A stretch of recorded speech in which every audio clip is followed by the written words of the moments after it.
Haleluya, shalom. Mari kita masuki ibadah kita hari ini. Namun sebelum ibadah ini dimulai, kita akan mengambil waktu saat teduh. Saat teduh dimulai.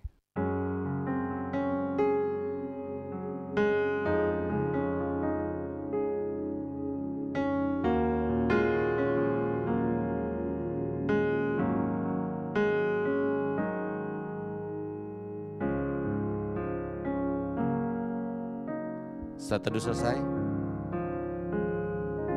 Mari saya undang Bapak Ibu untuk bangkit berdiri. Kita akan sama-sama menaikkan pujian hormat bagi Bapa Sorga.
Mari kita berdoa.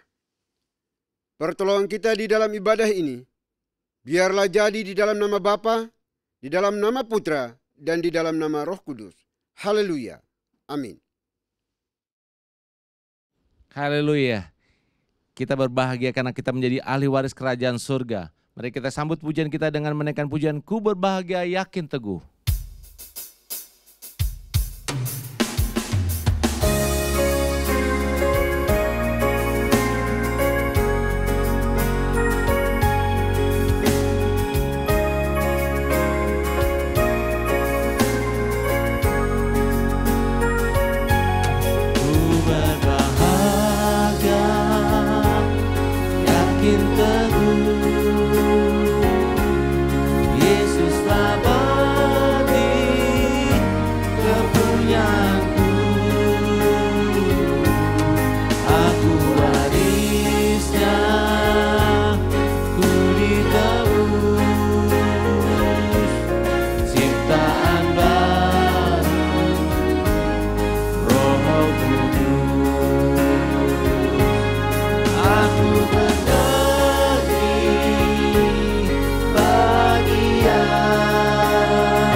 Serahkan diri penuh dalam Tuhanku, hatiku teduh.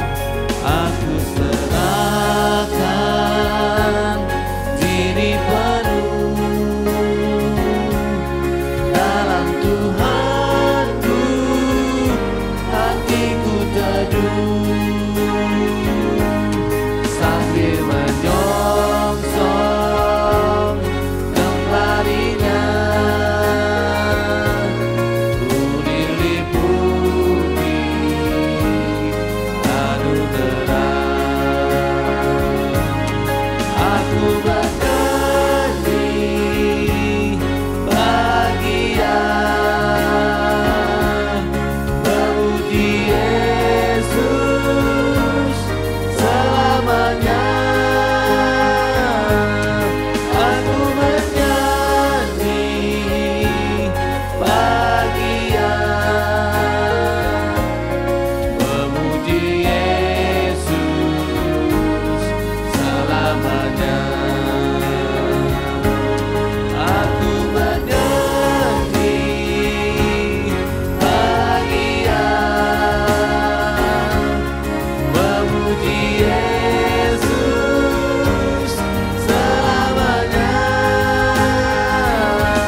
Ibu dipersilakan duduk kembali. Baik Bapak Ibu, mari kita tundukkan kepala kita untuk menghadap Tuhan di dalam doa dalam rangka mengaku setiap dosa dan kejahatan kita di hadapan Tuhan. Olehnya itu mari kita datang kepada Tuhan dengan rasa sesal dan juga dengan rasa malu dan dengan segala kerendahan hati kita. Mari kita mau mengakui akan dosa-dosa kita secara pribadi di hadapan Tuhan kita yang Maha Tahu. Mari kita berdoa. Bapa di surga, Bapa yang baik, Bapa yang kami kenal di dalam Tuhan kami Yesus Kristus. Kami mengucap syukur dan terima kasih ya Bapa atas napas hidup yang Tuhan anugerahkan bagi kami, yang Tuhan berikan secara cuma-cuma kepada kami, sehingga kami boleh hidup hingga hari ini di sini. Dan pada saat ini ya Tuhan, kami datang di hadapan-Mu untuk memohon belas kasihan dan pengampunan daripada-Mu atas setiap dosa kejahatan, kelalaian, kebobrokan, kenajisan kami yang kami lakukan di hadapan-Mu, dan juga menyakiti orang-orang yang ada di sekitar kami, sesama kami, orang tua kami, anak istri kami, pimpinan bawahan kami, siapapun juga yang Tuhan izinkan ada di sekitar kami, dan kami telah menyakiti mereka melalui tindakan perbuatan kami. Kami mohon ampuni kami, kasihani kami ya Tuhan. Terima kasih Bapa. Kami serahkan seluruh permohonan kami ini ke dalam tangan kasih-Mu. Biarlah Tuhan sendiri yang Maha Pengampun melihat, menilik setiap hati kami hari ini, bahwa benar-benar kami jujur di hadapan Tuhan untuk mengakui semua kebobrokan kami di hadapan Tuhan. Kami tahu yang benar, namun seringkali kami lalai melakukannya. Kami miss target dari apa yang Tuhan mau dalam hidup kami. Oleh itu kami mohon ya Bapa, ampuni kami, kasihani kami pada hari ini, yang datang dan berseru kepadamu, memohon belas kasihan dan pengampunan yang datang daripadamu. Terima kasih Bapa. Ini doa pengakuan dosa kami yang kami panjatkan hanya dalam Kristus Yesus, Tuhan dan Juru Selamat kami satu-satunya. Kami berdoa dan memohon ampun. Haleluya. Amin. Baik Bapak Ibu, kita akan masuk dalam berita pengampunan dosa. Sebagaimana firman Tuhan mengatakan, sekalipun dosamu merah seperti germiji, akan menjadi putih seperti salju. Sekalipun berwarna merah seperti kain kesumba, akan menjadi putih seperti bulu domba. Selaku pelayan Tuhan Yesus Kristus, saya memberitahukan bahwa Tuhan telah mengampuni setiap kita yang mengaku dosa-dosanya di hadapan Tuhan dalam nama Bapa, Putra, dan Roh Kudus. Amin. Bapak dan Ibu, saya undang untuk berdiri. Bersama dengan gereja-gereja segala abad dan sepanjang zaman, mari menyatakan komitmen iman dengan hati, lidah, dan bibir kita dengan mengikrarkan pengakuan iman rasuli. Aku percaya kepada Tuhan, Bapa yang Maha Kuasa, Khalik langit dan bumi, dan kepada Yesus Kristus, anaknya yang tunggal Tuhan kita, yang dikandung dari Roh Kudus, lahir dari anak darah Maria, yang menderita sengsara di bawah pemerintahan Pontius Pilatus, disalibkan, mati dan dikuburkan, turun ke dalam kerajaan maut. Pada hari yang ketiga, bangkit pula dari antara orang mati, naik ke sorga, duduk di sebelah kanan Tuhan, Bapa yang Maha Kuasa. Dan dari sana ia akan datang untuk menghakimi orang yang hidup dan yang mati. Aku percaya kepada Roh Kudus, gereja yang kudus dan am, persekutuan orang kudus, pengampunan dosa, kebangkitan tubuh, dan hidup yang kekal. Amin. Bapak dan Ibu dipersilahkan duduk kembali. Puji Tuhan. Mari dengan sukacita kita akan terus menaikkan pujian bagi Tuhan. Masuk gerbangnya dengan ucapan syukur.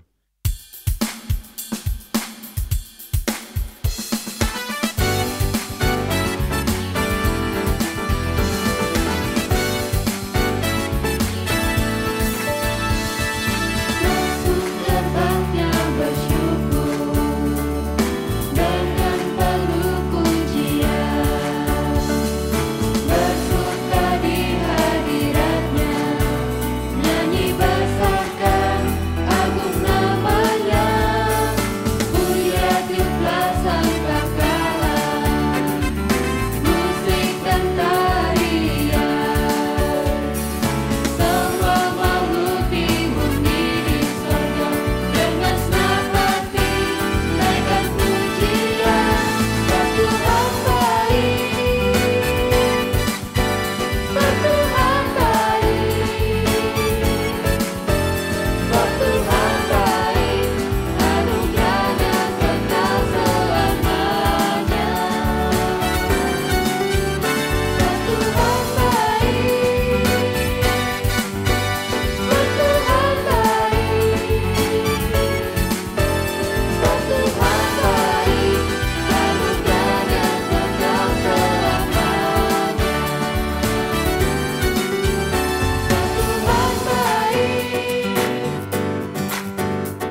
Shalom Bapak dan Ibu yang terkasih dalam nama Tuhan kita Yesus Kristus. Saya mengundang untuk berdiri. Saya akan membawakan Mazmur Tuhan yang diambil dari nomor 119 ayat 137 sampai dengan 144. Engkau adil ya Tuhan, dan hukum-hukum-Mu benar. Telah Kau perintahkan peringatan-peringatanmu dalam keadilan dan dalam kesetiaan belaka. Nyala cintaku menghabiskan aku, sebab para lawanku melupakan segala firman-Mu. Janji-Mu sangat teruji dan abdi-Mu mencintainya. Aku ini kecil dan hina, tetapi titah-titah-Mu tidak kulupakan. Keadilan-Mu adil untuk selama-lamanya, dan Taurat-Mu benar. Aku ditimpa kesesakan dan kesusahan, tetapi perintah-perintah-Mu menjadi kesukaanku. Peringatan-peringatan-Mu adil untuk selama-lamanya, buatlah aku mengerti, supaya aku hidup. Demikianlah Mazmur Tuhan, haleluya, amin. Bapak dan Ibu dipersilakan untuk duduk kembali. Haleluya. Kita akan mempersiapkan hati untuk menyambut pemberitaan firman Tuhan yang akan disampaikan oleh Pastor Harrison Butar-Butar dengan mempersiapkan pujian, kasih yang terindah, hati yang mulia.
Shalom Bapak dan Ibu yang terkasih dalam nama Tuhan kita Yesus Kristus. Saya mengundang untuk berdiri. Saya akan membacakan firman Tuhan yang diambil dari Lukas pasal 17 ayat 1 sampai dengan 4. Yesus berkata kepada murid-muridnya, "Tidak mungkin tidak akan ada penyesatan, tetapi celakalah orang yang mengadakannya. adalah lebih baik baginya jika sebuah batu kilangan diikatkan pada lehernya, lalu ia dilemparkan ke dalam laut, daripada menyesatkan salah satu dari orang-orang yang lemah ini. Jagalah dirimu. Jikalau saudaramu berbuat dosa, tegurlah dia. Dan jikalau ia menyesal, ampunilah dia. Bahkan jikalau ia berbuat dosa terhadap engkau 7 kali sehari, dan 7 kali ia kembali kepadamu dan berkata, "Aku menyesal," engkau harus mengampuni dia. Demikianlah firman Tuhan. Haleluya. Amin. Bapak dan Ibu dipersilahkan untuk duduk kembali. Shalom Bapak, Ibu, Saudara-saudara yang kasih oleh Tuhan. Hari ini kita akan mendengar firman Tuhan yang berjudul Mengampuni Orang yang Bersalah. Mengampuni orang yang bersalah, yang teksnya tadi sudah dibacakan, terambil dari Lukas 17 ayat pertama sampai ke-4. Dalam cerita tentang pengampunan orang yang bersalah ini, Yesus memulai ceritanya dengan bagaimana adanya penyesat-penyesat. Dan orang-orang ini pantasnya dihukum. Hukumannya berat sekali. Yaitu bagaimana mereka lehernya ditaruhkan batu kilangan yang besar. Zaman itu batu kilangan biasanya didorong oleh keledai karena besar. Dan itu diikatkan kepada para penyesat dan kemudian dijatuhkan ke laut untuk sebagai pemberat.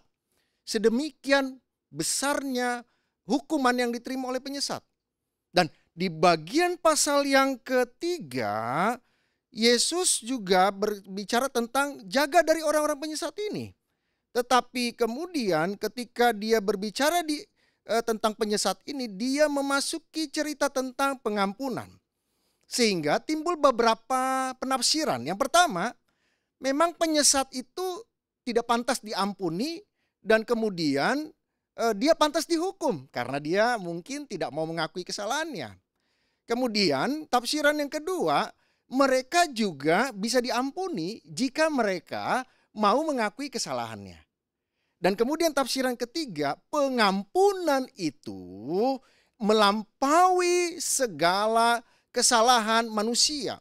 Kecuali menghujat Roh Kudus tentunya yang tidak bisa diampuni. Tetapi dalam perikop ini ada sebuah klausul, ada sebuah titik pintu terbuka tentang pengampunan. Di mana orang-orang yang mengaku salah itu memiliki peluang untuk mendapatkan pengampunan. Dan ketika terjadi permintaan maaf itu, kita juga diberikan kesempatan untuk mengampuni orang lain. Jadi ini peristiwa yang dalam perikop ini. Nanti kita bahas dengan pelan-pelan, satu demi satu, apa yang kita dapat maknai dari cerita ini. Yang pertama, kita harus tahu persis dalam kisah ini, kita dapat satu pemahaman. Yang pertama adalah bahwa dalam kasus soal salah atau tidak salah, itu harus jelas. Salah atau tidak salah itu harus jelas. Karena kata mengampuni artinya memberi ampun, yang kedua memberi maaf. Kemudian juga yang ketiga, di sana ada kesalahan. Sehingga ada proses pengampunan atau proses pemberian maaf. Kalau tidak ada masalah dalam soal kesalahan dan bagaimana, tentu tidak ada pengampunan. Tapi tentu kita juga harus memberikan pendefinisian yang tepat bahwa apa yang dimaksud salah. Salah adalah dalam konteks ini melanggar kebenaran firman Tuhan. Ada peristiwa di mana orang lain mungkin melakukan pelanggaran terhadap firman Tuhan dan melukai kita. Jadi kesalahan itu harus jelas bahwa dia benar-benar salah. Benar-benar melakukan pelanggaran akan kebenaran firman Tuhan. Dan pelanggaran itu menyakiti kita. Pelanggaran itu bisa mendatangkan kemarahan buat kita. Pelanggaran orang tersebut akan kebenaran membuat kita menjadi benci, menjadi dendam, mungkin juga kepahitan, bahkan sampai ke tawar hati. Dan ketika ini berlangsung dalam hati kita, ketika orang lain melanggar kebenaran itu dan kita terdampak olehnya, maka itu membuat kita bisa saja mengalami dosa juga. Ketika kita juga menjadi dendam, benci, marah, kepahitan, kemudian tawar hati karena peristiwa itu, kita juga bisa mengalami keberdosaan. Ketika kita meresponnya bukan dengan firman Tuhan juga, bukan dengan kasih Tuhan juga, maka kita juga berdosa. Tetapi poin yang pertama ini harus jelas bahwa kadang-kadang ada masalah-masalah yang kita anggap orang lain 100% bersalah, tetapi sebenarnya di sana juga ada kesalahan-kesalahan kita. Itu yang kadang-kadang saya bilang sebagai persoalan-persoalan yang tidak esensial, persoalan-persoalan yang etis, persoalan-persoalan yang tidak begitu mendasar, dan di sana pun ada kontribusi kita dalam kesalahan itu. Sehingga kita tidak bisa serta-merta mengatakan kamu yang salah, saya yang benar. Kamu harus salah, saya pasti benar. Kamu pasti salah, saya pasti benar. Sehingga kadang-kadang kita berdoa dengan demikian rohaninya berkata, Tuhan ampuni dia. Ampuni dia Tuhan, ampuni dia Tuhan, ampuni dia Tuhan. Dengan kata lain, dia bersalah Tuhan, saya benar. Ada banyak kasus, ada banyak persoalan-persoalan yang di situ juga ada kontribusi kesalahan kita. Saya berikan contoh. Misalnya persoalan-persoalan kecil dalam rumah tangga. Contoh kecil. Istri mengatakan kepada suaminya, tolong ya, letak odolnya harus benar. Di sini taruhnya.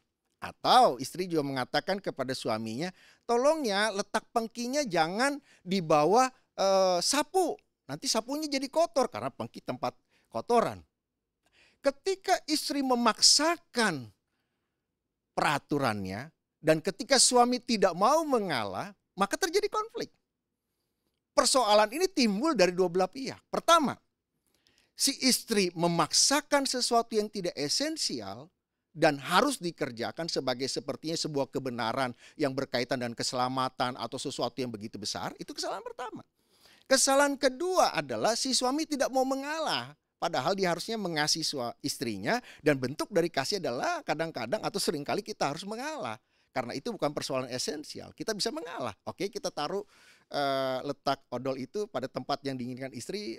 Mungkin itu baik dan itu terlihat baik atau itu baik. Kita bisa kerjakan itu. Atau mungkin sapu kita tidak taruh di atas pengki. Mungkin pikirannya kalau sapu di atas pengki itu akan kotor. Dan kemudian kita sapu lagi ke lantai akan membagi-bagikan kotoran itu ke banyak tempat lagi.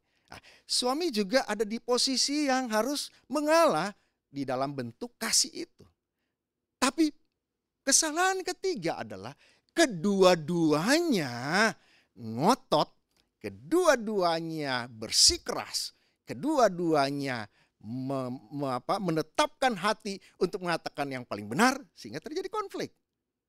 Harusnya persoalan ini bisa diselesaikan ketika salah satu atau dua-duanya memiliki kasih Tuhan sehingga persoalannya menjadi selesai. Dan ini persoalan yang saya katakan tadi antara jelas dengan salah itu harus kita lihat secara baik. Kadang-kadang ada kontribusi kita. Sebenarnya kalau kita mengalah, misalnya saya seorang suami, saya mengalah sedikit sebagai bentuk kasih saya, selesai itu.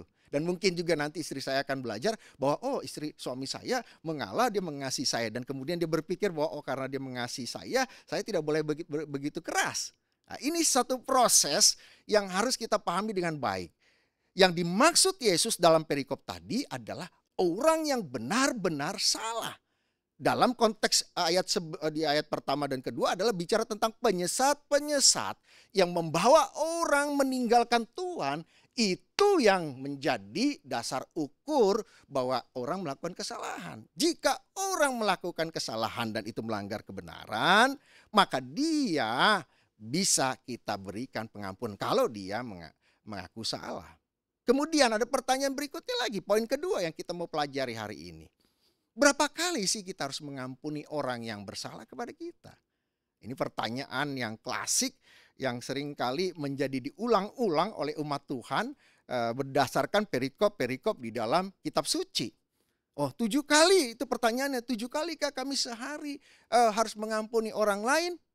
7 itu bukan bersifat nominal, bukan bersifat pengulangan, tapi itu bicara tentang maksimalkah? Itu sudah maksimalkah saya mengampuni orang 7 hari dalam sehari? 7 kali dalam sehari saya mengampuni orang, itu sudah maksimal.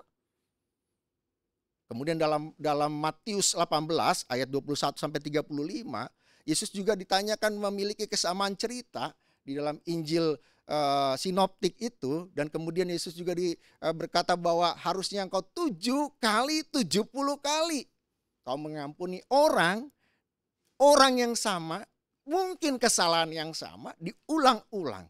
Tetapi berapa kali kita mengampuni?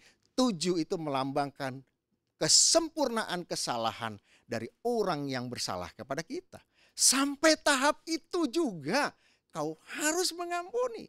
Sampai di tahap yang begitu maksimal dia melakukan kesalahan kepada kita, kau juga harus mengampuni. Dan saya juga sebagai umat Tuhan, kita harus mau mengampuni.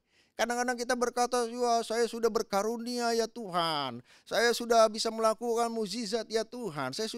Oh Tuhan bilang, tidak, saya tidak kenal kamu. Kamu tidak melakukan apa yang kuperintahkan. Perintah Tuhan tentang mengasihi Tuhan dan mengasihi sesama. Mengasihi sesama salah satu bentuknya bagaimana kita mengampuni dia. Dengan mengampuni dia, kita menunjukkan apa itu kasih Tuhan.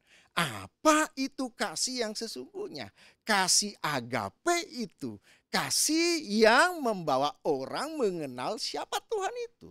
Kadang-kadang orang mengatakan kasih agape itu kasih yang walaupun, meskipun dan yang, tapi saya lebih suka menafsirkannya bahwa kasih agape adalah kasih yang membawa orang mengenal siapa Tuhan. Sumber kasih dan pribadi kasih itu. Bukan soal walaupun, meskipun, itu soal etis yang tidak terlalu esensial. Tapi yang esensial adalah kasih itu adalah kasih yang membawa saudara mengenal siapa Tuhan itu yang sesungguhnya. Yaitu siapa? Tuhan pengampun, Tuhan penyayang, Tuhan yang maha pemurah, dan Tuhan yang selalu terbuka tangannya membawa orang untuk diampuni dan dibawa kepada kebenaran. Kemudian sampai nanti kepada kehidupan yang kekal. Jadi berapa kali kita harus mengampuni? Itu pertanyaan kedua. Itu topik kedua yang kita bahas dalam perikop hari ini. Berapa kali kita harus mengampuni?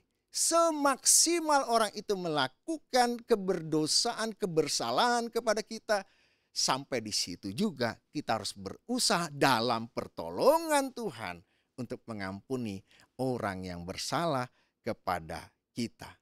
Kemudian hitungannya bagaimana Pak? Apakah kita mengampuni orang 7 kali kah? Atau 7 kali 70 itu ya kita rekap dalam 1 tahun? Oh tidak. Itu poin ketiga yang kita mau bahas hari ini. Bahwa kita mau berbicara tentang waktu pengampunan itu. Waktu pengampunan terlihat secara konsisten dalam pengajaran kita perjanjian baru. Bahwa yang namanya dosa, yang namanya kemarahan, yang namanya kebencian, yang namanya kekecewaan, yang namanya semua kepahitan, dendam dan segala macam hanya cukup sampai 1 hari saja. Inilah perjuangan berat kita. Kita kadang-kadang berkata kekristenan itu mudah. Ya benar, mudah dikatakan tetapi sangat sulit dikerjakan. Oleh karena itu orang Kristen harus terus-menerus dalam pertolongan Roh Kudus meminta anugerah Tuhan, dibimbing, dipimpin sampai kesudahan perjalanan kita untuk mengerjakan kebenaran kebaikan dalam perjuangan iman kita. Salah satu yang terbesar adalah hidup yang penuh kasih dan mau mengampuni orang lain. Jadi sepanjang hari yang kita kerjakan, kita harus cek ketika kita mau menyelesaikan hari tersebut. Apakah saudara dan saya masih menyimpan kebencian? Masih menyimpan kepahitan terhadap seseorang, masih menyimpan kesalahan seseorang, masih menyimpan segala perlakuan yang tidak baik dari seseorang. Saudara bisa berkata, saya bergereja ya Tuhan, rajin saya kalau perlu Senin, Selasa, Rabu, Kamis sampai Minggu. Oh tidak, itu bukan tanda. Tanda yang sebenarnya adalah engkau penuh dengan kasih hatimu dan engkau melihat orang lain dengan kesalahannya. Bahkan semaksimal dia melakukan kesalahan tersebut, kau mampu memberi ampunan atau pengampunan. Itu yang dinamakan orang Kristen yang sejati. Hidup mengasihi Tuhan dan mengasihi sesama. Jadi waktu tiap-tiap hari kita harus introspeksi diri dan koreksi diri. Sampai di mana kemampuan kita mengampuni orang. Sampai di mana keberserahan kita memohon pertolongan Tuhan, anugerah Tuhan untuk memampukan kita mengampuni orang lain. 1 hari cukup. Kalau saudara simpan itu, kesalahan orang lain, perlakuan yang tidak baik dari orang lain, sikap sombong dari orang lain, merendahkan kita dan segala macam, atau semua yang membuat kita tersakiti, dan kemudian kita benci, dendam, amarah, kepahitan, tawar hati, dan semua itu, dan itu menggerogoti hati dan pikiran kita, menggerogoti hidup kita. Dengarkan baik-baik, engkau akan mengalami hukuman dari Tuhan, dan engkau juga akan menderita sakit penyakit. Karena semua yang buruk yang kita simpan dalam hidup kita itu mendatangkan segala yang tidak baik buat kita. Dan itu medis membuktikan. Penelitian yang banyak sudah dilakukan bahwa apa yang ada dalam pikiran kita, apa yang ada dalam hati kita itu sangat berpengaruh kepada hormon-hormon positif. Kalau kita dipenuhi kemarahan, kebencian, dan semua dendam dan segala macam, maka hormon negatif itu begitu keluar dan kemudian dia berkembang luar biasa, bahkan menguasai semua dan menghasilkan berbagai penyakit. Ada yang namanya darah tinggi, ada yang namanya jantung karena darahnya kencang, tinggi, tekanan tinggi sehingga pembuluh darah tidak mampu, kemudian pecah. Kemudian itu disebut dengan stroke. Atau juga dia masuk ke dalam menjadi kepahitan, menjadi tawar hati, dan kemudian menggerogoti kita menjadi sebuah penyakit yang kadang-kadang orang medis mengatakan berkaitan erat antara kebencian, kemarahan, dan semua yang buruk di hati kita itu dengan sakit penyakit seperti kanker. Saya tidak mengatakan kanker itu pasti demikian, itu tidak. Tetapi banyak kali orang-orang yang mengalami itu menurut penelitian berkaitan erat dengan penyakit seperti itu. Ayo kita yang mengaku sudah mengalami kasih Tuhan, mengalami karunia-karunia Tuhan, kebaikan Tuhan. Kita harus tahu satu hari cukup untuk kita mengintrospeksi dan melihat apakah kita masih menyimpan semua yang tidak baik dari orang lain, dan kita mulai belajar mengampuni, dan mengampuni. Kemudian yang terakhir, apa alasan kita atau apa hal penting yang kita dapat pelajari dari mengampuni orang yang bersalah kepada kita dari Lukas 17 ayat 1-4 ini? Kita harus tahu persis bahwa kita harus mengampuni. Mengampuni itu bukan opsional, bukan sesuatu yang bisa dipilih atau multiple choice, nggak bisa. Pengampunan, mengampuni itu harus dikerjakan. Nanti baca baik-baik di dalam Matius 18 ayat 35 yang berkaitan semacam paralel dengan Lukas 17 ayat 1-4 itu.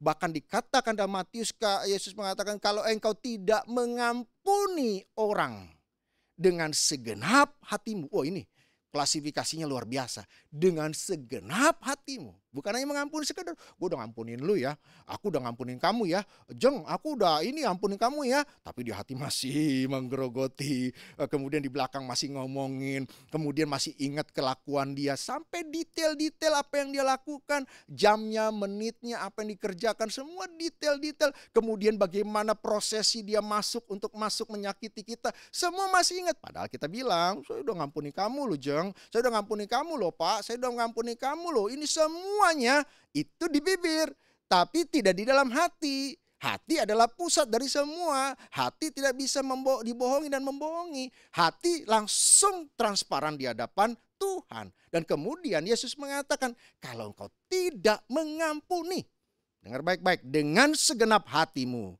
Dengan segenap hatimu. Saya ulangi lagi, dengan segenap hatimu, engkau akan dihukum Tuhan. Jadi kita harus mengampuni yang pertama. Kenapa? Karena kita diperintahkan Tuhan untuk mengampuni. Yang kedua, kenapa kita harus mengampuni?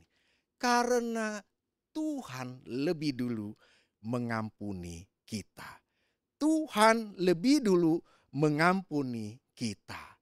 Tuhan lebih dulu mengampuni kita. Nanti baca baik-baik di dalam Kisah Matius 18, 21-35. Yesus berbicara tentang the kingdom of God, tentang kerajaan surga. Yesus bercerita bahwa kerajaan surga adalah berita pengampunan, kerajaan pengampunan. Seorang raja punya seorang staf yang berhutang 10.000 talenta. Dan kemudian raja berkata, kamu harus dijual, istrimu dan seluruh keluargamu dijual dan seluruh hartamu dijual untuk menutupi utang itu kepadaku. Kemudian dia minta ampun kepada sang raja, stafnya ini, dan kemudian dia berkata, oh ampun, beri aku waktu, ya Tuan, ya Raja. Dan dikatakan di dalam cerita itu, sang raja berbelas kasihan. Kemudian dia berkata, oke, kau keluar dan semua utang-utangmu tidak kuanggap lagi. Aku anggap selesai. Dan ketika staf ini, ketika bawahan ini keluar, dia bertemu dengan orang atau yang pernah berhutang kepada dia 100 dinar. Dan kemudian dia mengatakan, ayo kembalikan utangmu kepadaku. Orang yang baru diampuni tadi oleh sang raja. Dan kemudian kau harus ampuni ya, kau harus selesaikan utangmu. Kalau tidak, aku akan serahkan kepada penghukum. Dan dia serahkan itu orang itu kepada penghukum karena orang ini tidak mampu membayar 100 dinar utang itu. Dan itu diketahui teman-temannya dan teman-temannya memberitahukan kepada sang raja. Dan sang raja memanggil orang yang sudah diampuni tadi dan menghukum orang itu. Karena dia berkata sang raja, aku sudah mengampuni engkau, tetapi engkau tidak mau mengampuni. Utang yang besar, yang begitu besar sudah kuampuni. Tapi kau tidak mau mengampuni utang yang tidak begitu besar kepada sesamamu manusia. Dan ini menjadi cerita yang bagus. Menjadi cerita contoh yang baik bahwa memang kita harus mengampuni. Karena Tuhan lebih dulu mengampuni kita. Semua kebersalahan kita, semua keberdosaan kita. Bukankah berita salib yang kita dengar adalah salah satu berita utama ada pengampunan. Nanti baca di Lukas 23:34. Di mana ketika Yesus disalib, Yesus berkata, Bapa, ampunilah mereka karena mereka tidak tahu apa yang mereka perbuat. Sedemikian tegas, lugas, dan begitu jelas Yesus berkata, ampunilah mereka karena mereka tidak tahu apa yang mereka perbuat. Sedemikian hinanya, sedemikian jahatnya perlakuan yang Yesus terima dari orang-orang yang begitu benci kepada dia. Tetapi dia membalasnya dengan pengampunan. Yesus punya salah? Tidak. Bahkan Pontius Pilatus di dalam kitab Yohanes jelas berkali-kali penulis kitab Yohanes mengatakan Pilatus tidak menemukan kesalahan Yesus Kristus. Sehingga dia ingin membebaskan Yesus. Berkali-kali Pontius Pilatus dikatakan oleh penulis Yohanes tidak memiliki kesalahan. Tetapi orang-orang yang begitu benci, jahat, dendam kepada Yesus tanpa alasan apapun. Mungkin karena pengaruh-pengaruh benci ini, mereka menyalibkan Yesus. Tapi luar biasa, Yesus adalah Tuhan yang maha pengasih, maha pengampun, dan maha pemurah. Dia berkata, Bapa, ampunilah mereka karena mereka tidak tahu apa yang mereka perbuat. Bapak Ibu yang kasih Tuhan, hari ini kita belajar topik tentang mengampuni orang yang bersalah. Dan setelah dengar firman Tuhan ini, jangan hanya jadikan pengetahuan. Tetapi jadikan komitmen buat saudara dan saya. Bahwa mulai hari ini, kita mau untuk belajar di dalam anugerah pertolongan Tuhan. Mengampuni orang yang bersalah kepada kita. Apapun itu. Kesalahan berapa kali pun. Yang tadi 7 atau 7 kali 70 itu hanya menjadi lambang tingkat kemaksimalan dari orang yang ingin berbuat jahat kepada kita. Kesempurnaan orang yang berbuat jahat kepada kita. Di tengah kesempurnaan dia berbuat jahat. Di situ juga tetap saudara dan saya diminta, diharuskan untuk mengampuni. Koreksi diri kita. Coba cek diri kita. Apakah kita dipenuhi dengan benci, dendam, kepahitan, amarah, dan juga tawar hati. Karena kita kecewa dengan orang lain. Buang itu semua. Minta pertolongan Tuhan, anugerah Tuhan yang sudah menyelamatkan di kayu salib. Bukan saya yang menolong, bukan orang yang menolong, tetapi Tuhanlah yang menolong saudara dan saya. Mari kita bersama-sama belajar untuk mengampuni. Karena hidup yang penuh dengan pengampunan membuat kita berbahagia. Tidak terbeban, tidak penuh dengan sakit penyakit, tidak penuh dengan segala pergumulan dan hal-hal yang memberatkan kita. Kita berjalan dengan senyum. Kita berjalan dengan ucapan syukur. Karena Tuhan baik memberi kita kekuatan untuk bisa mengampuni orang yang bersalah kepada kita. Dan ketika kita mengampuni juga, kita secara langsung menunjukkan kasih Tuhan. Dan siapa Tuhan itu? Tuhan yang maha pengasih, maha pemurah, maha penyayang. Yang tangannya terbuka, mau membawa orang yang berdosa, seberapapun dosanya, untuk kembali kepada kebenaran. Termasuk orang di sebelah Yesus. Yang jahat Kalau kau hari ini percaya, hari ini juga engkau bersamaku di Firdaus. Luar biasa kasih Tuhan. Kasih yang bukan omongan, kasih yang bukan hanya teori, tapi kasih yang dihidupi dan dipertunjukkan, didemonstrasikan, termanifestasi dalam hidup Yesus. Dan sekarang tugas kita memanifestasikannya, menunjukkannya, mendemonstrasikannya. Kasih yang penuh dengan pengampunan. Kasih sesamamu, khususnya keluargamu dan orang-orang yang jahat sekalipun. Dan engkau akan merasakan kebahagiaan, sukacita, dan kasih Tuhan yang melingkupi kita sekalian. Soli Deo Gloria. Mari kita berdoa, Bapak, Ibu, dan saudara-saudara yang kasih oleh Tuhan. Mari kita berdoa. Bapa di dalam surga, kami sudah mendengarkan kebenaran firman-Mu. Suatu kebenaran yang mungkin sulit kami kerjakan atau memang sangat sulit kami kerjakan. Oleh karena itu kami meminta tangan Tuhan, anugerah Tuhan, segala kebaikan Tuhan yang menolong kami.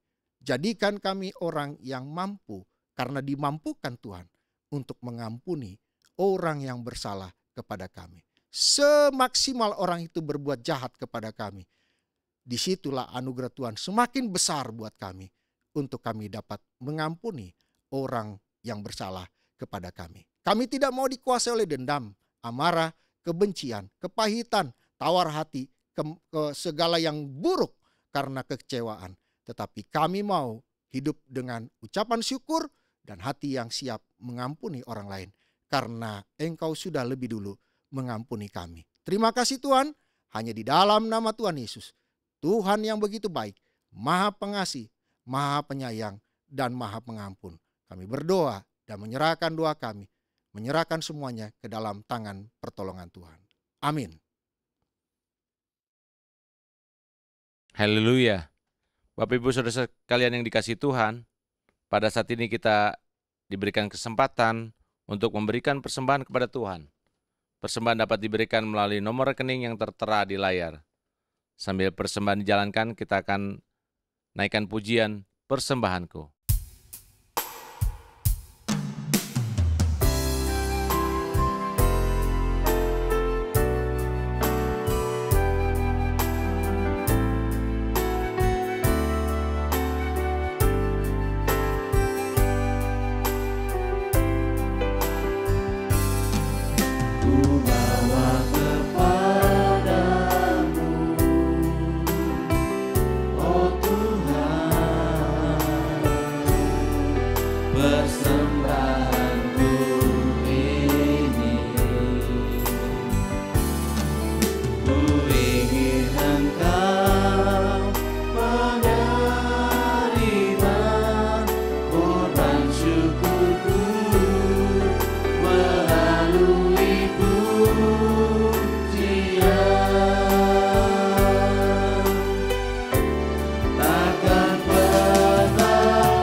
Baik, Bapak Ibu, kita akan masuk doa syafaat pada hari ini, dan doa syafaat akan diakhiri dengan doa Bapa kami. Bapak Ibu dipersilahkan untuk berdiri dan kita mengucapkannya secara bersama-sama. Mari kita berdoa.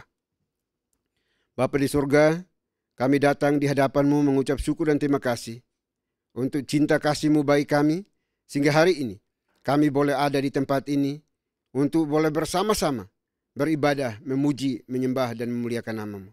Kami percaya Tuhan ada di sini. Tuhan tidak membiarkan kami bergumul sendirian.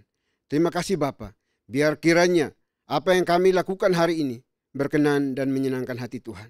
Segala pujian sembah kami hari ini pun kiranya boleh berbau harum di hadapan Tuhan. Kami juga berdoa pada saat ini ya Tuhan, untuk anak-Mu yang Tuhan izinkan hari ini memberitakan kabar sukacita, firman kebenaran-Mu, Pastor Butar-Butar. Tuhan berkati anak-Mu dalam kehidupan pribadi, pekerjaan pelayanan rumah tangganya. Tuhanlah yang akan membuat menjadi berhasil. Kami juga berdoa pada hari ini ya Bapa, untuk kami semua, umat-Mu yang Tuhan izinkan untuk beribadah hari ini. Dimanapun mereka berada, Tuhan jamah, lawat, dan berkati mereka. Dalam setiap pergumulan pribadi mereka masing-masing. Di dalam pergumulan keluarga, rumah tangga, pekerjaan, pelayanan, pendidikan, studi mereka, kami juga serahkan ke dalam tangan kasih-Mu. Tuhan berkati anak-anak-Mu. Kami juga berdoa untuk setiap kebutuhan mereka, makan, minum, pakai mereka. Kami serahkan ke dalam tangan kasih-Mu. Karena kami percaya Engkau Tuhan sang provider bagi anak-anak-Mu. Engkau menyediakan yang mereka butuhkan di dalam setiap kehidupan mereka. Kami juga berdoa hari ini ya Tuhan, untuk seluruh pengurus gereja Presbyterian Evangelical Indonesia ini, Tuhan berkati mereka masing-masing. Dimanapun mereka berada hari ini dalam pekerjaan pelayanan mereka, penata layanan mereka, Tuhan Engkau kuduskan mereka, supaya apa yang mereka lakukan berkenan dan menyenangkan hati Tuhan. Satukan hati kami semuanya. Pakai kami hanya sebatas alat-Mu saja di dalam melakukan tugas penata layanan di dalam tubuh Kristus ini. Terima kasih Bapa. Kami juga berdoa pada saat ini ya Tuhan, untuk seluruh gereja di berbagai tempat, lokasi, wilayah di seluruh Indonesia. Tuhan juga berkati mereka semuanya. Biarlah umat-Mu terus memahami, mengerti, dan juga memiliki pengenalan yang dalam akan kasih Tuhan. Supaya mereka juga boleh saling mengampuni satu dengan yang lainnya. Sesuai dengan firman Tuhan yang disampaikan hari ini bagi kami semuanya. Tolong kami ya Bapa, supaya kami tidak menyimpan iri, dengki, benci, dendam di dalam hati kami. Biarlah dengan segenap hati kami mau mengampuni. Karena kami percaya Tuhan lebih dulu mengampuni kami. Oleh itu ajarlah kami, supaya kami juga mengampuni dengan tulus, jujur, dan tidak dibalut dengan kemunafikan. Sehingga kami boleh layak disebut sebagai anak-anak-Mu ya Bapa, bahkan sebagai biji mata-Mu. Dengan cara kami terus mengampuni setiap mereka yang berbuat dosa, berbuat salah kepada kami. Terima kasih Bapa di surga. Kami juga berdoa pada saat ini ya Bapa, untuk seluruh kami, anak-anak-Mu yang Tuhan izinkan untuk melayani. Biarlah kami juga dilawat, diberkati oleh Tuhan. Sehingga semua yang kami lakukan bukan untuk manusia, melainkan kami lakukan seperti untuk Tuhan sendiri. Di dalam dan melalui pelayanan ini ya Bapa. Terima kasih Bapa di surga. Kami juga berdoa hari ini ya Tuhan, menyerahkan Yayasan Moria ke dalam tangan kasih-Mu. Tuhan berkati yayasan ini. Dari seluruh pengurus, pembina, ketua, kami serahkan ke dalam tangan kasih-Mu. Biar Tuhan yang menolong anak-anak-Mu, memberkati mereka di dalam kehidupan pribadi anak-anak-Mu ya Tuhan. Sehingga terus menopang pelayanan ini. Sehingga pelayanan ini terus berhasil oleh karena cinta Tuhan, oleh karena kasih Tuhan di dalam yayasan ini. Terima kasih Bapa di surga. Kami juga berdoa pada saat ini menyerahkan bangsa dan negara kami ke dalam tangan kasih-Mu. Tuhan berkati bangsa kami. Pemerintah kami dari pusat sampai ke pelosok-pelosok tanah air. Biarlah diberikan hikmat oleh Tuhan untuk dapat menjalankan roda pemerintahan di bangsa ini dengan penuh keadilan, dan pemerataan boleh terjadi di bangsa kami. Terutama di dalam menghadapi pandemi saat ini juga Tuhan tolong supaya bangsa ini boleh keluar dari semua cengkeraman ini dan boleh memuliakan nama Tuhan. Masyarakatnya boleh memperoleh kesejahteraan, kesehatan yang prima yang datang dari Tuhan. Terima kasih Bapak, terima kasih Tuhan. Ini doa kami. Kami serahkan seluruh pergumulan anak-anak-Mu hari ini ke dalam tangan kasih-Mu. Biarlah apa yang telah kami pinta dan minta daripada-Mu jangan jadi menurut kehendak kami, melainkan kehendak dan rencana-Mu yang akan terjadi. Demi Kristus Yesus, Tuhan dan Juru Selamat kami, yang telah mengajarkan kami berdoa demikian. Bapa kami yang di surga, dikuduskanlah namamu. Datanglah kerajaanmu, jadilah kehendak-mu di bumi seperti di sorga. Berikanlah kami pada hari ini makanan kami yang secukupnya. Dan ampunilah kami akan kesalahan kami, seperti kami juga mengampuni orang bersalah kepada kami. Dan janganlah membawa kami ke dalam pencobaan, tetapi lepaskanlah kami daripada yang jahat. Karena Engkaulah yang punya kerajaan, dan kuasa, dan kemuliaan, sampai selama-lamanya. Amin. Bapak Ibu masih tetap berdiri, kita akan membacakan nats pedoman hidup baru yang diambil dari Lukas 17 ayat 3. Dalam hitungan ketiga kita akan membacakannya bersama-sama. 1, 2, 3. Jagalah dirimu. Jikalau saudaramu berbuat dosa, tegurlah dia. Dan jikalau ia menyesal, ampunilah dia. Doksologi. Puji Tuhan sumber berkat, puji Dia seluruh makhluk, puji Dia seluruh sorga, Bapa, Anak, Roh Kudus.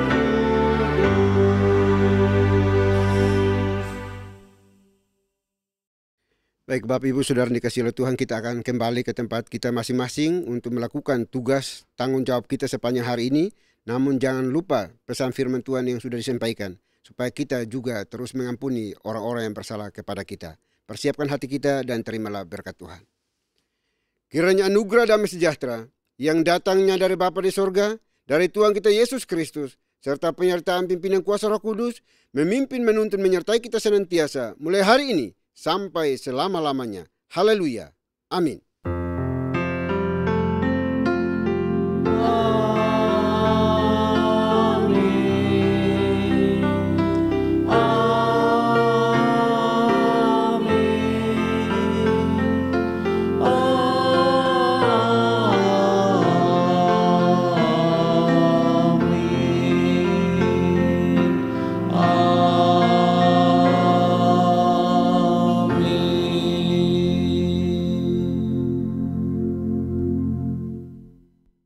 Ibadah selesai, Bapak Ibu dipersilakan duduk untuk mengambil waktu saat teduh. Tuhan Yesus memberkati.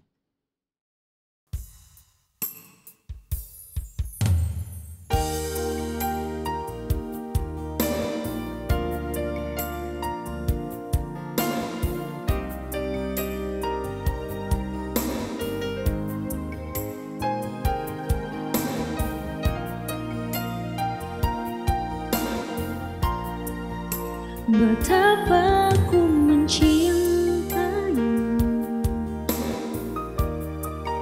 segala yang telah terjadi,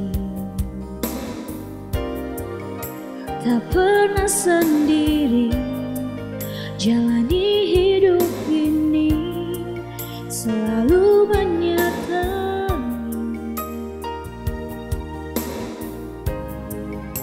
Betapa ku menyadari di dalam hidupku ini Kau selalu memberi rencana